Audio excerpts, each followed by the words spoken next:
Hello and welcome to the video on Power BI.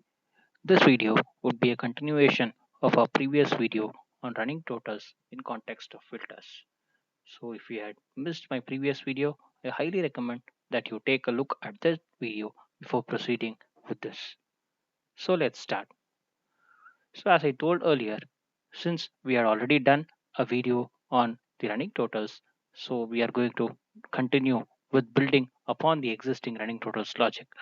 Just to give a heads up, I'm showing you the existing running total query, so which is going to be in context of machine ID and customer ID.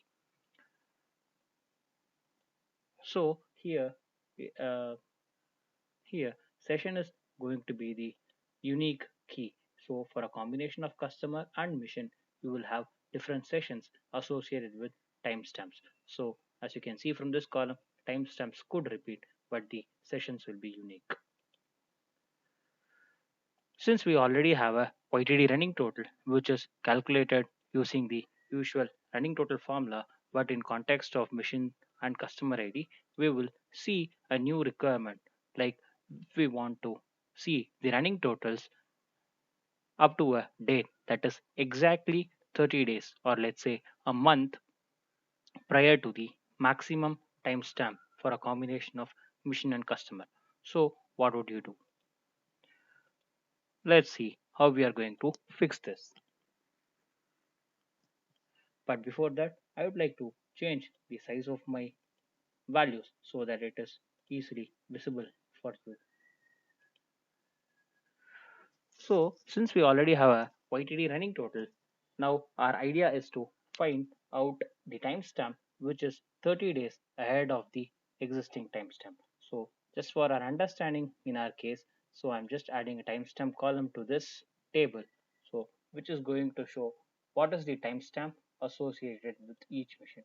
For example, now I'm filtering for the mission 99901.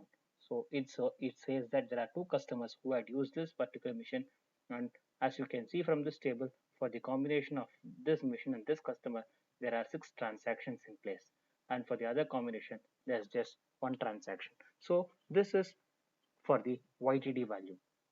Now let's say we want to get the same value for 30 days prior to the YTD value. So for this purpose, the first thing that you will have to do is create one more column that is going to have 30 days prior to the timestamp for each combination. If you ask me really, I would say that there are multiple ways of performing this thing, but the following one is the one that I have chosen to perform. I'm going to create a new column which I would like to name as previous equivalent date. So here I'm using a date add function to find out the date that is 30 days ahead of my timestamp.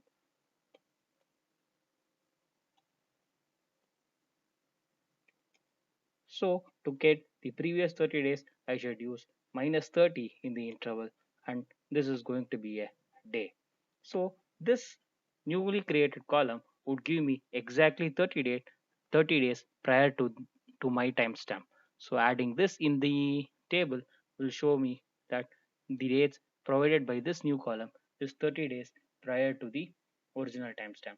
For example, 3/1, that is January 1st, 2020 is 30 days prior to 2nd February. Similarly, 4th March, sorry, 3rd March is going 4th March is going to be 1 month ahead of 3rd April. 6th March is going to be 1 month ahead of 5th April. So once this column is created, we will again create a new running total column.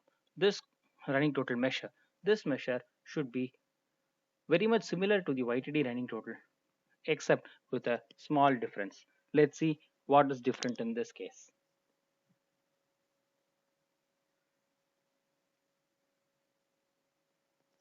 So I'm going to just mimic the running total, but with a small difference. I'm adding a calculate function inside which I'm counting the number of sessions I'll get for each combination. Then I'll be adding a filter condition to it wherein I'm considering the entire fact transaction table, after which the exact formula for running filter is going to work out. For a simple plain running filter, the formula is going to be timestamp less than or equal to max of timestamp. Since I'm considering mission and customer in my case as a context of filter, I will also have to add a selected value condition to this, which should be something like mission ID equal double equals selected value of mission ID and customer ID double equals selected value of customer ID.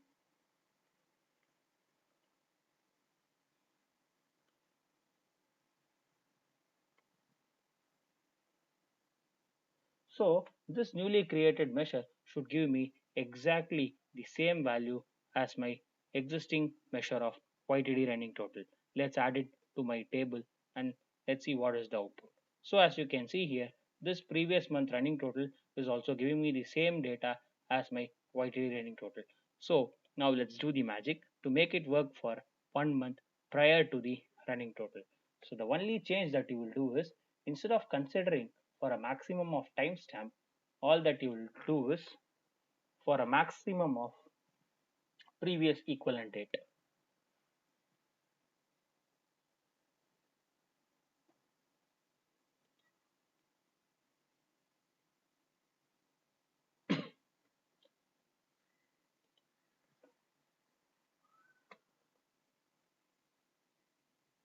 Yeah, so and then it is done.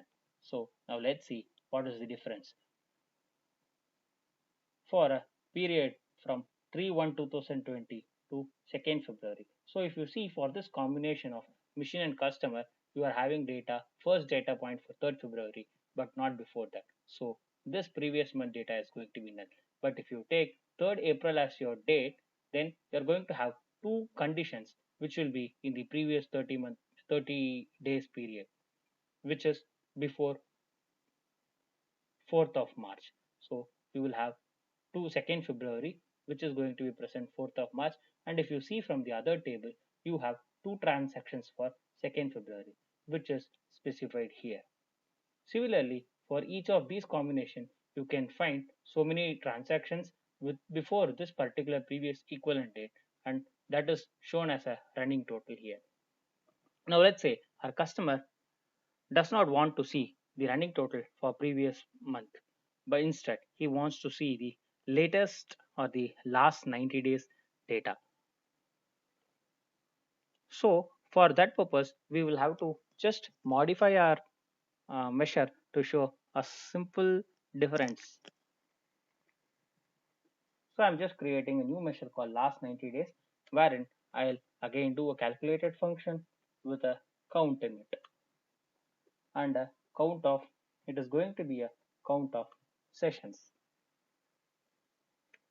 Now I'll instead of my filter, I'll just take a dates in period, and this I'm going to consider my timestamp as my primary date, and my number of and my start date is, since it's going to be the last 90 days, my start date will be last date of my timestamp, and my end date is number of intervals is going to be minus 90, since we want to see the previous 90 day from the current date, and this has to be done in terms of day. Now once we process this measure, this is going to give us the data for the last 90 days.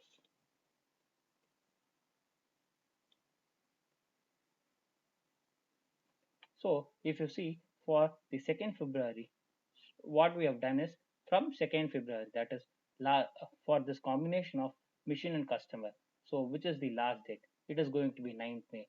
What we are saying is, you show me the number of transactions in the previous 90 days, which will be 19th March to 19th April, 19th, 19th May to 19th April, 19th March, and 19th Feb. So only this is going to get excluded. The number of transactions hence will be 1, 2, 3, and 4. So that's what we show here. 1, 2, 3, and 4. Here, if we take out this customer ID column, so we should be getting a much clearer picture on for this particular mission. So this will be the number of transactions in the previous 90 days.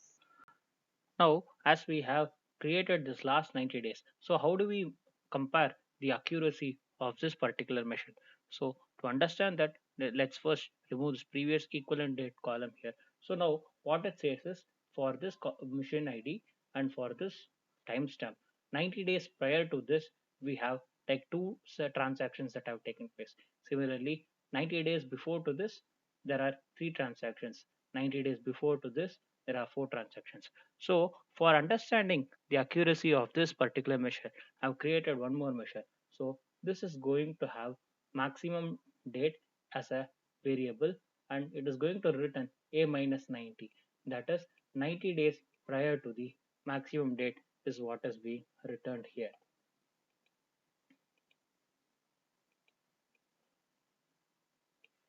So if you see, just for clarity, I've removed the other part of the query, so which is commented, and this is going to give me the 90th day from the current timestamp. So let me drag this to the table. So now what it says is from 2nd February to 11th or 4th of November, we have two transactions. From 3rd to this particular date, we have three transactions. So one in 3rd April and two in 2nd February. From 5th to this particular date, we have four transactions. One in 5th April, one in 3rd April, and two in February 2020. So that's it. That's it with this. So we are now clear that the measure works as expected. Now let's say this the customer changes, like I don't want last 90 days, but instead I want the first 90 days. So the only difference that we will have to do is just take a copy of this measure. So instead of creating a last date and minus 90, what we will do here is we will create a first date and plus 90. It's as simple as that. So it is first date and plus 90, and we are done. So this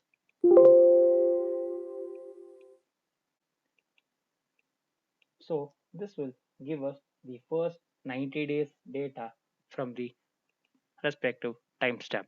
Now once this is processed, let us drag this to our table, and that should give us the right values. So now this gives us there are four transactions from 90 days of this particular date. Similarly, there are five transactions from 90 days of this particular date. There are there are three transactions from 90 days of this particular date for this particular mission. Similarly, we have different ways to perform the same function as far as the DAX is concerned. For example, instead of using a dates in period, I've also have returned another function using the dates between. So that goes by this. So let me add this as well to the measure section, and I'll show you that it is going to give us the same information as what we got using the dates in period. The only difference is here I'm using a dates between.